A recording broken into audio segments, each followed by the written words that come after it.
Good morning all. Good morning. Good morning. చూడండి, నాతో పాటు మన సత్యనారాయణమూర్తి గారు కూడా జాయిన్ అయ్యారు. అయితే ఈవేళ వెళ్ళే ముందు చూసేసరికి ఏంటంటే ఇంకా 8 అయిపోయింది. ఇక్కడ మేము బయలుదేరదాం అనుకుంటే పైన వాతావరణం చూసారా, అక్కడ చలి పండగ కెళ్ళిలోగా వచ్చేసరికి ఇక్కడే చలి చలిగా ఉంది. ఇంకా కూడా 8 అయినా కానీ మంచు తెర వీడలేదు.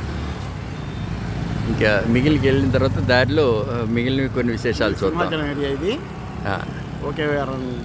వేటు అరకు అరకు ఫెస్టివల్ని ఇస్తున్నాం. Okay, will meet some time later. Bye. Entering into the beautiful valley of Vizag.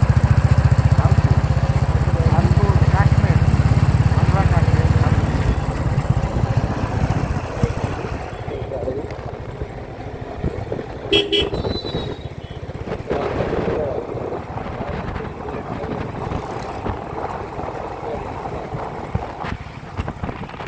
ఇలాగ ప్రకృతి అంతాన్ని ఆస్వాదించాలంటే విశాఖపట్నంకి రావాలి, విశాఖపట్నంకి అరకు వెళ్ళాలి. అది ఇలాంటి సీజన్లో వెళ్తే ఇంకా ఇంకా ఇంకా ఆనందంగా ఉంటుంది, అద్భుతంగా ఉంటుంది. ఇది అందరూ ఎంజాయ్ చేయండి. ఎవరికి అవకాశం ఉన్నా సరే వివిధ రకాల మార్గాల ద్వారా వెళ్ళొచ్చు. వెల్కమ్ రోడ్ ఏమో టూరిజం వాళ్ళు ఆపరేట్ చేస్తారు, బస్సెస్ ఉంటాయి. బస్ స్టిల్ 2 వీలర్ మీద వెళ్తుంటే ఇలా అందాలని మీరు ఆగాగి మరీ. కాశీపట్నం శివాలయానికి వచ్చాం. సో ఇది అరకుకి వెళ్ళే దారిలో, అరకు వెళ్ళే కార్యక్రమంలో మధ్యలో కాశీపట్నం అనే ఒక ఉంది. ఇక్కడ శివాలయ ప్రసిద్ధి ఏంటంటే ఇక్కడ మర్రి చెట్టు త్వరలోను శివుడు అక్కడ ఉన్నాడనమాట. ఈ ఆలయం చాలా మంచి పేరుంది. చుట్టుపక్కల చాలామంది వస్తుంటారు. ఇక్కడ ప్రత్యేకంగా సాధకులు వస్తుంటారు. ఇది మనం గుర్తించాల్సిన విషయం. సో ఇప్పుడు మనం అక్కడికి వెళ్తూ ఉంటాం. ఇప్పటికి సో హ్యావ్ దట్. ఇక్కడ చుట్టూ ఇలాగా జీడి మామిడి తోటలో చూడండి, చుట్టూ జీడి మామిడి తోట. ఇక్కడ ఇలా చూసుకుంటూ వెళ్తే కనుక ఇది మర్రి చెట్టు. ఈ మర్రి చెట్టు తొర్రల్లో అంటే ఒక చిన్న గుడి ఒకటి కట్టారు. దాని మీద నుంచి ఓడలు అవి పాకేయడం వల్ల తొర్రలా అనిపిస్తుంది. అది ఆ తొర్రలో ఈయన ఈశ్వరుడి గుడి. చూడండి, అది మా మూర్తి గారు వెళ్తున్నారు అటుపక్కకి. ఇలా చూడండి, ఇదన్నమాట తొర్ర. కరెక్ట్గా కనిపిస్తుంది కదా మీకు? బాగా పర్ఫెక్ట్గా కనిపిస్తుందా? అదే తొర్ర. దీనికి ఇక్కడ టికెట్ కూడా ఉంది. టికెట్ 10 రూపాయలట లోపలికి వెళ్ళడానికి. వెళ్ళి చూద్దాం. ఇక్కడ బయట నందీశ్వరుడు ఉన్నాడు ఇలాగా. అలాగే ఈ నందీశ్వరుడితో పాటు ఇలా మనం లోపలికి వెళ్తాము. ఉండి పెట్టారు ఇక్కడ చుట్టూ. ఇంకా మిగిలినటువంటి దేవతలు కూడా ఉన్నారు. అంటే ఇక్కడ విఘ్నేశ్వరుని పెట్టారు ఇలాగా.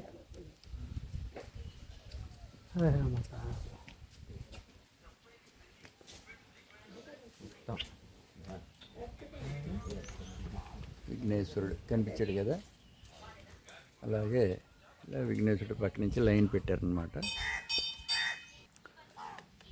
ఇక్కడ పురాతనమైనటువంటి నాగేంద్రుడి విగ్రహం ఉంది. అలాగే సాయిబాబా. జయ విఘ్నేశ్వర తండ్రి.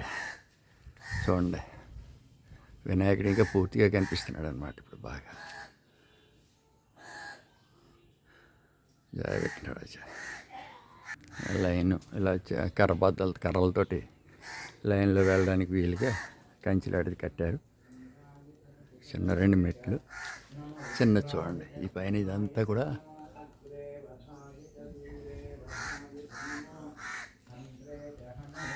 మా మూర్తి గారు అక్కడ జాగ్రత్తగా స్వామివారి దగ్గర పాటలు అవి పాడుతున్నారు. నమో అస్తు తముష్టి యస్విషస్సుధం వాయో క్షైతి భేషజస్య యక్ష్వా మహేషౌ మనసాయానాం గ్రంథిరసురుద్రో మా విశాంతకః తేనాన్నేనాప్యాయస్వ నమో రుద్రాయష్ణవే మృత్యున్మే పాహి. ఈ శివాలయంలో శివలింగం పశ్చిమానికి ఉన్నట్టు ఉంటుంది, కానీ ఇది జాగ్రత్తగా మనం ఇలా వెళ్ళి చూస్తే ఇది నిలబడింది తూర్పు, ఉత్తరానికే పాన్పట్టం ఉంటుంది. చాలా బాగుంది. సాధకులు చాలామంది ఇక్కడికి వచ్చి ఈ స్వామివారి దగ్గర దర్శనం చేసుకుంటారట. భక్తులు కూడా వస్తున్నారు చాలామంది.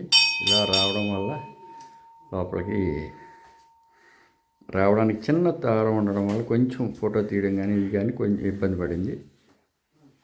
అలా జాగ్రత్తగా చూస్తే ఈయన స్వామివారి లింగం ఇది. ఇలాగే ఇక్కడ అమ్మవారి కోసం అని చెప్పి గౌరీదేవి కోసం అని చెప్పి చూసారా, ఇది గౌరీదేవి ఇది ఒకటి పెట్టారు. ఇది శనికల్లా ఉంటుంది. అలాగే ఈ స్వామివారి ప్రత్యేకత ఏంటంటే ఇక్కడ సోమసూత్రం ఉన్నది లింగం అన్నమాట. ఇది ప్రతిష్ఠించిన లింగంలాగే ఉంది.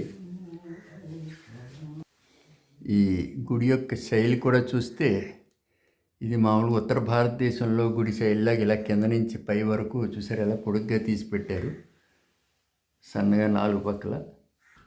చూడండి ఇదన్నమాట. ఇలా ముందుకు వెళ్తూ చూస్తుంటే ఇంకా మీకు బాగా కనిపిస్తుంటుంది. కనిపించింది కదా. ఈ వీడియో ఇంక ఇక్కడితోటి ముగిస్తానేది కాశీపట్నం వీడియో. శివాలయం ఉమారామలింగేశ్వర స్వామి. స్వస్తి. మరొక వీడియోలో మళ్ళీ ముందు కలుద్దాం. ఇది అరకు వ్యాలీ వెళ్ళి తోవలో కాశీపట్నం అని ఊరు వస్తుంది. ఆ కాశీపట్నం ఊరిలోంచి అంటే విశాఖపట్నం నుంచి వస్తున్నప్పుడు కుడి చేతి పక్క లోపల తిరగాలి. లోపలికి వస్తే ఒక 1 కిలోమీటర్ డిస్టెన్స్లో ఉంది. ఇది ముల్యాగూడ జంక్షను. ఇక్కడి నుంచి చూడండి 2 రోడ్లు తిరుగుతున్నాయి కదా. ఇలా కుడి పక్కకి తిరిగితే బొర్రా కేవ్స్, ఎడం పక్కకి వెళ్తే ఇది అరకుకి వెళ్తాం అన్నమాట. ఇక్కడ అరకు గోల్డ్ క్యాఫ్ అని చెప్పేసి కాఫీ అని చెప్పి పెట్టారు. కాఫీ తీయలేదు, లేకపోతే చూసి తాగుదాం. ఈ ముల్యాగూడ జంక్షన్లోనే చాలా హోటళ్ళు అవి కూడా ఉన్నాయి. తర్వాత మనకి ఏదైనా కావాలంటే కిరాణా కొట్లు, మెడికల్ షాప్ కూడా ఉంటుంది ఇక్కడ. ఎక్కడ జాగ్రత్తగా వెతికితే జాగ్రత్తగా చూడాలి. ఇక్కడ అన్ని రకాలు అమ్ముతారు ఒకే దాంట్లో. ఓకే, నాకు చాలా ఇష్టమైనటువంటి ప్రకృతి చూడండి. అలా అన్ని పక్కల కూడా చుట్టూ కొండ. ఓ పక్క నుంచి ఇలా చూస్తే కనుక వెనకాతల నుంచి ఇది రోడ్డు అయిపోతే ఇదంతా కాఫీ తోటలు అనమాట. ఇదంతా దారి అంతా కాఫీ తోటలు ఉన్నాయి అనంతగిరి నుంచి. అందుగురించే అనంతగిరి కాఫీ అని చెప్పేసి అని అంటారు. ఇంకో పక్కన చూడండి, ఇదంతా లోయ. చూడండి ఎంత అందంగా ఉంది. అలా చూస్తున్న కొద్ది మీకు ఇంకా చాలా బాగుంటుంది.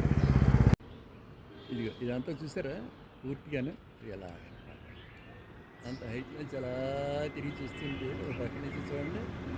ఇప్పుడే ఆకాశంలో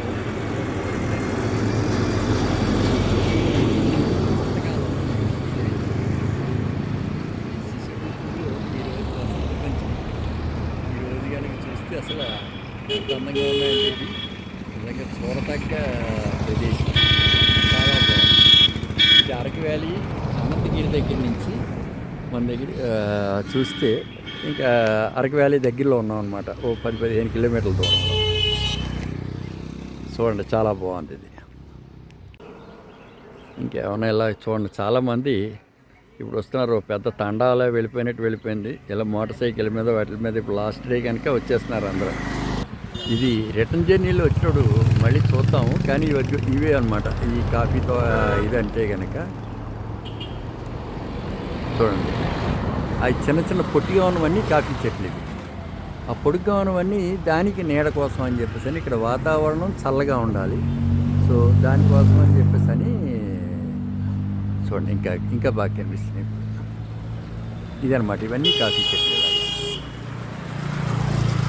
ఆ నీడ ఆ చల్లదనం కోసమని మళ్ళీ చెట్ల మధ్యన ఇది పెడతారు. ఇంత హైటు చూసారా, ఇది వాతావరణం అలా ఉంటుంది. చాలామంది ఇలా ఆటోల్లో కూడా వచ్చేస్తున్నారు పైకి. ఆటోలు కూడా వస్తున్నాయి హాయిగా. లారీలకి అయితే ఇంక తిరగలేదు, ఎందుకంటే సామాన్లన్నీ పైనుంచి ఎక్కి దింపాలి కదా. వీళ్ళందరూ దిగిపోతున్నారు కిందకి. చూడండి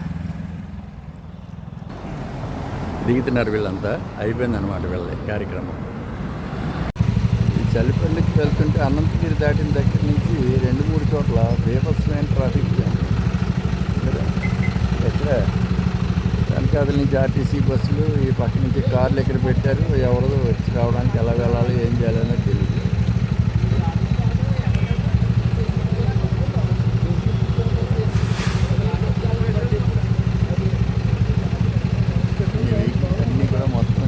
జామ్లో అలా నిలబడిపోయాము. దాదాపు 20 నిమిషాలు బయట ఉన్నాం. ఈ చలిపల్లికి వెళ్తుంటే అనంతగిరి దాటిన దగ్గర నుంచి 2-3 చోట్ల బీభత్సమైన ట్రాఫిక్ జామ్ కదా. ఎక్కడ వెనకాదల నుంచి ఆర్టీసీ బస్సులు, ఈ పక్క నుంచి కార్లు ఎక్కడ పెట్టారు, ఎవరిదో వచ్చి రావడానికి ఎలా వెళ్ళాలి, ఏం చేయాలనే తెలియదు.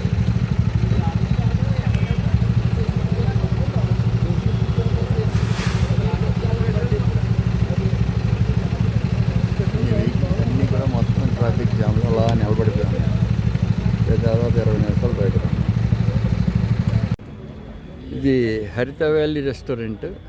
ఇక్కడ ఏంటంటే ఈ అరకు వ్యాలీ మొత్తం మీద వెజిటేరియన్ ఫుడ్ దొరికేది ఇదే. ఇందులో ఏంటంటే రూమ్స్ కూడా ఉంటాయి. రూమ్స్ అవి కూడా కాస్ట్లీ ఉంటాయి, కానీ ఉన్నప్పటికి కూడా మంచి ఇది చాలా బాగుంటుంది. ఈ ఫుడ్ కానీ ఇది కానీ పర్వాలేదు. అంటే మిగిలిన చోట్ల ఎక్కడ కూడా మీకు వెజిటేరియన్ ఫుడ్ దొరకడం అనేది అరకులో చాలా కష్టం. అరకు వచ్చాము. అరకులో మన హోటల్ దగ్గరికి వచ్చాము.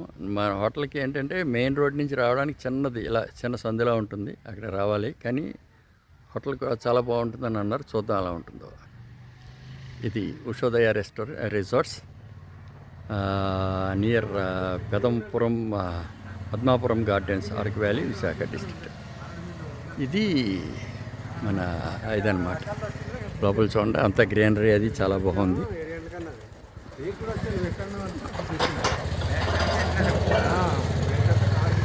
ఫస్ట్ ఇది సెక్యూరిటీ పోస్ట్, తర్వాత సెక్యూరిటీ హౌస్.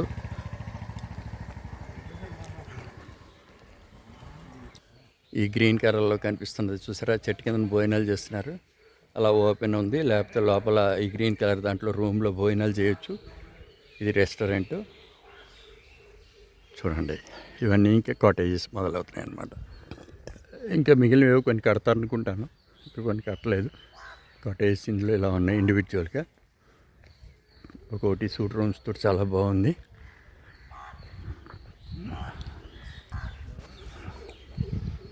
ఆ బ్లూ కలర్లో కనిపిస్తున్నది ఆఫీస్ రూమ్ వాళ్ళది. అక్కడికి వెళ్ళి చెక్ ఇన్ అవ్వాలి. ఇంకా పక్కన ఉన్నవన్నీ పెద్ద పెద్ద బిల్డింగ్ అంతా కూడా కంప్లీట్ అన్నమాట. అది కూడా ఇవన్నీ మనకి కాటేజ్లో ఇండివిజువల్ కాటేజ్లా ఉంటాయి. ఒక్కొక్కటి ఒక్కొక్క కాస్ట్ ఉంటుంది, డిఫరెంట్గా ఉంటుంది. మనుషులు ఎక్కువ ఉంటే అలా చూసారా, పింక్ కలర్లో ఉంది కదా, అది ఆ బ్లూ కలర్లో ఉన్నది. అవన్నీ కూడా పెద్ద పెద్ద దీనికి ఉంటాయన్నమాట.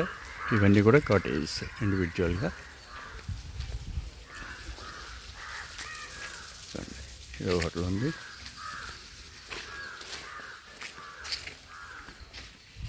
ఇవన్నీ కాటేజెస్. ఇదే మన కాటేజ్. ఇలాంటివన్నీ ఇంకా ముందుకు కూడా ఉన్నాయి. అప్పుడు పక్క అలాగా ఆ రోడ్లో లెఫ్ట్ రైట్ అన్నీ. మన దాంట్లో మన కాటేజ్లోకి వెళ్ళిపోదాం. ఇది మన కాటేజ్, రూమ్ నెంబర్ 104. ఇది మన రూమ్లో ఇలా సోఫాలు ఉన్నాయి, సామాన్లు అవి పెట్టుకున్నాం. ఒకటి అడిషనల్ గెస్ట్ బెడ్ ఉంది, అది కాకుండా డబుల్ బెడ్ ఉంది.